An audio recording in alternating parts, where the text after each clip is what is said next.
Religion and Coffee. It's been a while, a week almost, maybe a little bit less. I just wanted to talk to you a little bit about a religious topic tonight, sort of a religious topic. And the idea is, are we living in a simulation? And if so, what is the proof of that? Now, you may argue and say that, what about God if we're living in a simulation and things of that nature? And I feel like personally that the Bible supports simulation. I don't think there's a problem with that. Some people may think I'm crazy, and if this is not for you, then I apologize. But I'll show you this online article. It was in Vulture. It's the 15 irrefutable reasons why we might be living in a simulation. Some of them I will cover more in depth than others, but let's get into it. Number one, the Mandela effect. Some people claim to remember TV coverage of Nelson Mandela's death in the 1980s, even though he actually died in 2013. The Mandela effect is therefore supposedly proof that whoever's in charge of our simulation is changing the past. There's some other things, such as some people remember the name of the Bernstein Bears children's book series being spelled as Bernstein, and others recalling a non-existent movie from the 1990s called Shazam, starring the comedian Sinbad as a genie. The Mandela effects. I could spend a whole night on those, and I will tell you that they're very personal to each person. Some people believe that they remember things one way and other people remember things another. This is also known somewhat as false memory effect, where vast swathes of the population remember things one way and other swathes of the population remember it another way. There's a website you can check out on your own that lists all of these Mandela effects, but be very careful because it's a deep, dark black hole and it will suck your soul right in. Everybody I've ever shown this to, when we start talking about Mandela effects, absolutely freaks out. This is kind of what gets people started down the path of what the heck is going on. But anyway, I'll move on. Missing aliens, this is not a problem for me. Some people do find it as a problem. We spent billions sending probes through outer space and should probably have found evidence of extraterrestrials by now. Aliens would likely be far more technologically advanced than we are, the thinking goes, so the fact that we wouldn't have located them suggests we live in a simulation they've figured out how to escape from. Now, this is where I have issues. I don't believe that if there are aliens, I don't believe that any civilization could be advanced enough to exit the simulation without dying. I believe death is the way that we exit the simulation. So you can make up your own mind on that, but I believe there are two ways. One way of entering the simulation is through birth, which is the natural way. Even Christ himself had to come through a woman. They are our gateway between this life and the next. And so I definitely believe that that is one of the rules set about in this simulation that we're in. And I also believe that the only way out of this simulation is through death. Now, you might be saying, how does this apply to religions and this, that, and the other? Listen, I personally consider myself a Christian. I don't subscribe to all the other religions out there. However, I don't think there's a problem with believing the simulation theory and being a religious person, regardless of what religion you subscribe to. It is what it is. But this is weak proof. I don't even know why it made the list. The next thing is what got me started thinking about what was going on. Number 3, electrons that can't make up their minds. In physics' famous double slit experiment, electrons are fired at a photosensitive screen through slits in a copper plate, usually producing an interference pattern that indicates wave-like behavior. But when the same experiment is conducted under observation, electrons behave like particles, not waves, and there's no interference pattern. Some have taken this to mean that our simulation is conserving its resources and rendering certain things only when it knows we're looking at them. It's very odd. You should look up this simulation, this experiment, that they did. It's crazy. It seems as though electrons behave differently whether they're under observation or not. Once again, like they said here, some people believe that's because when we're not observing it, it doesn't exist. I will throw in my 3 cents. If you look at the makeup of an atom, most of it is empty space. Some atoms have the same distance from the nucleus to the first electron or proton as the Earth has to the Sun. That's an interesting concept in itself.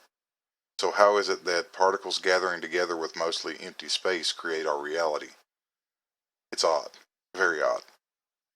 Number 4, DNA that contains a computer virus. In 2017, a multidisciplinary group of researchers at the University of Washington proved that they could embed malicious computer code into physical strands of DNA. Their aim was to show that computers working in gene sequencing were vulnerable to attack, but they may also have inadvertently revealed that what we perceive to be biological reality was in fact computer code all along. This one here was new to me. It freaked me out a little bit.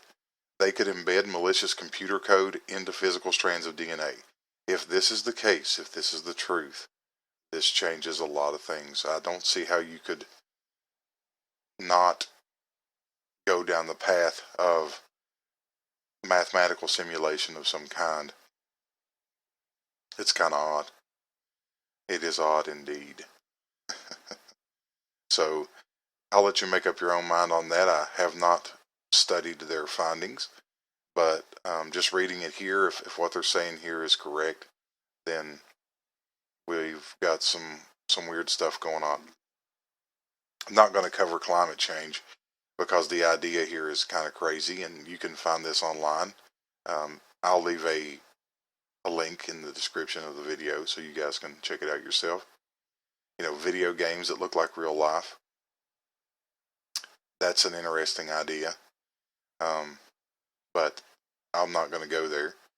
Weird news. Listen, news is contrived at the very least by the people who are in control. I don't see weird news as being any kind of indication that we're living in a simulation. It's just news is weird. This is cool. Quarks with computer code. Seemingly not crazy theoretical physicist James Gates claims he has identified what appears to be actual computer code embedded in equations of string theory that describe the fundamental particles of our universe. He says he found error-correcting codes. They're what make web browsers work. So why were they in the equation I was studying about quarks and electrons and supersymmetry? Error-correcting code. That is an interesting concept. And it points toward a creator. The people that don't believe that we live in a simulation, the evidence that I've seen that debunked says that we couldn't be living in a simulation because if we live in a simulation, there has to be a God, and there is no God. Well, obviously, if you're listening to this right now, you don't believe that, whether you believe it is Yahweh, Elohim, and Jesus was his son, or whether you believe in Buddha or in the teachings of the Hindus or anything like that. I don't think that it's going to get in your way to believe that there was a creator. So I wish science would kind of get with the program. Physicists are right on the cusp of basically coming out, in my opinion, and saying, look, there's something going on here. There's too much math that makes no sense without a creator. They won't say it because the theory of evolution is very, very deep in the science community. And there's a reason behind that. You should check out, and maybe I'll do a show on some of the sons of Darwin and the things that they did. They were heavily involved in eugenics, and they were heavily involved with some of the key players during the Industrial Revolution. They made sure that society believed in the survival of the fittest. And so, not to be too conspiratorial, even though I do err on that side most of the time, it's something that you might want to look into as well. It's a little bit of digging. It takes a little bit of time. I can do that for you if you'd like. Right here is number 9 is great. Why does our universe have rules in the first place? MIT cosmologist Max Tegmark has pointed to our universe's strict laws of physics as possible evidence that we live in a video game or a simulation. If I were a character in a computer game, I would also discover eventually that the rules seemed completely rigged and mathematical. In this theory, the speed of light, the fastest rate at which any particle can travel, represents the speed limit for transmitting information within the network of our simulation. It's self-explanatory. It's not actually possible to prove we're not living in a simulation.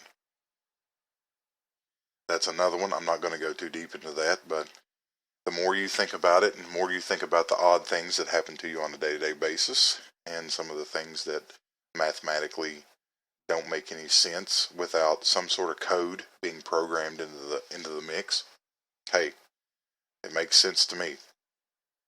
The Goldilocks zone.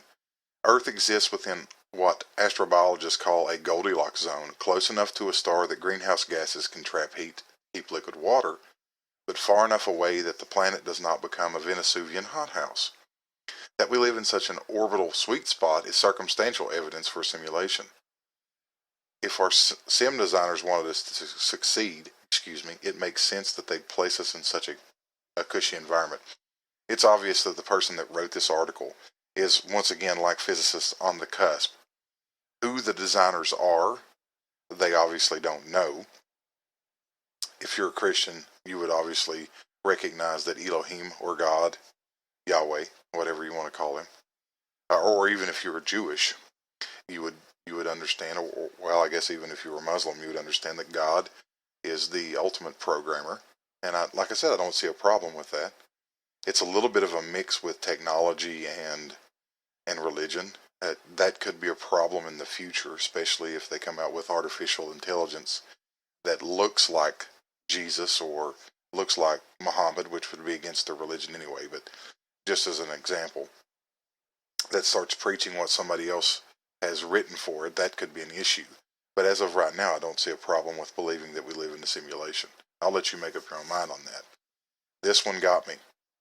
It makes more sense than ghosts. Paranormal events are not hauntings or alien encounters, but glitches in the simulation. This theory is the one most explored on Reddit forums. We are living in a simulation where users explore big ideas and philosophy funneled into the details of the odd or the occult. A storefront exists in a town one day, then it doesn't. Explanations include a slip between parallel timelines or a pop-up. A car passenger sees the word render in the sky, as if entering into a new part of a video game. Elevators are frequent setting for glitch stories. The jump between floors seems to encourage a slip within dimensions. I will also point out there was a movie, I believe it was in the early to late 90s, that described somewhat of this idea. It was called Dark City. If you've not seen it, I suggest you go see it right now. Stop listening to me right now and go watch it. It is an amazing movie. I'm not going to ruin it for you, but it is amazing. Similar. Doesn't have to do with hauntings. It's more of a sci-fi movie. That's all I'm going to say. Check this out. The glitches in the Matrix. This is what they talk about, glitches in the Matrix. Now, these images could easily be photoshopped. Somebody that does a good job of photoshopping. But it is interesting to look at and maybe speculate a little bit, which I like to do quite a bit. 2 benches, that makes no sense in design. 2 guys that look exactly the same walking side by side. Almost like a mirror image of a lady sitting on a bus. 2 cars with the exact same tags, exact same car. Once again, easily photoshopped.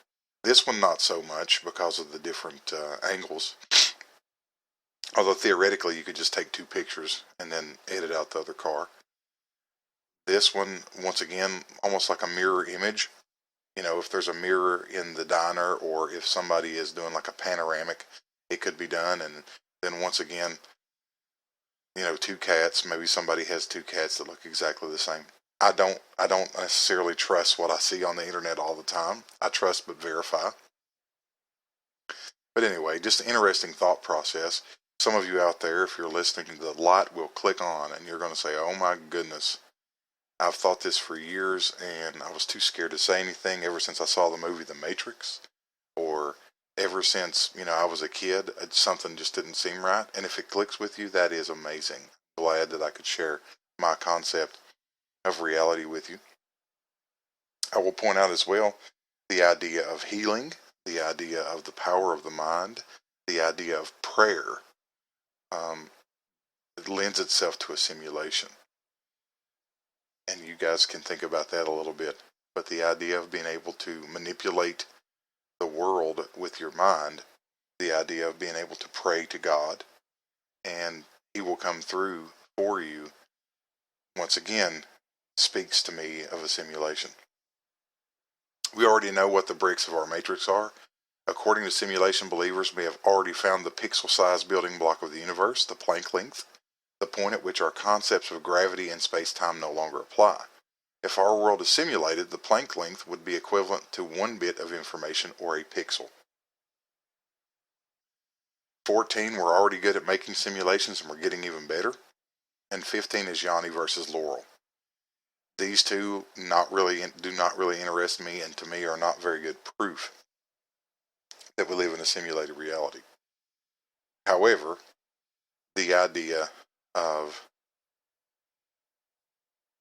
there being mathematics coded into our DNA, into our biology, the idea of being able to manipulate that code with computer code, the idea that physicists are finding error-correcting code in the quarks in quantum physics.